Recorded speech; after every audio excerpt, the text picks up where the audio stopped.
kagamhanan nga lalawigan nagsaulog na National Arts Month. Buyan ng Arte Surigao.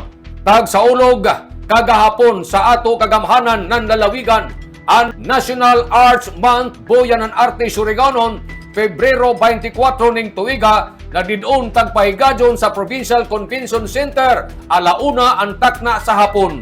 Ang OIC ng Opisina ng Culture and Arts na si Miss Dali Joyce Tibay amoy una na mihatag sa mensahe isip pag-abli sa amo na programa. Din ija tagpasabot ang kamahinungdanon ang amo na selebrasyon. Laong ni Miss Dali Joyce Tibay na ang National Arts Month nagpahinumdom sa ato para sa ato nga kaakuhan pinaagi sa pagpasundayag sa mga talent sa mga tinunan. Samtang sa pikas nga bahin, siya Provincial Vice Governor Jid Gukyangki Jr.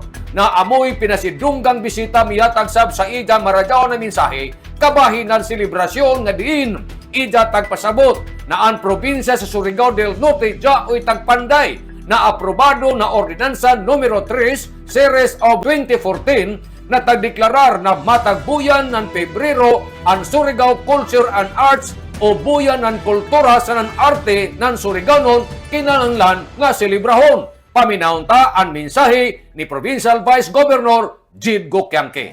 We gather today in celebration of the National Arts Month, Buyan ng Arte Surigao by virtue of Provincial Ordinance Number 3, Series of 2014, entitled An Ordinance Declaring the month of February of every year as month for the Surigao's art and culture or buyan ng kultura sa ng arte ng mga Surigaonon.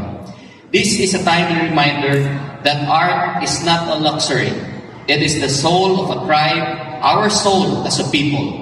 Our theme, ani ng sining katotohanan at giting, means art is truth and truth is courage.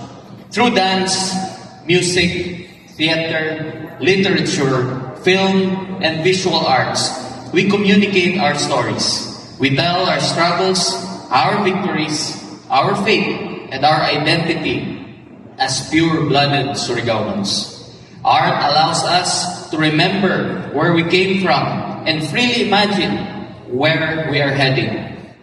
Nanukan kikan diri sa Kapitolyo, ini si Marexiners, Marcon Simvlogs, Mario Cunales, simulan mula og salamat, maradyaw na adlaw, natong tanan.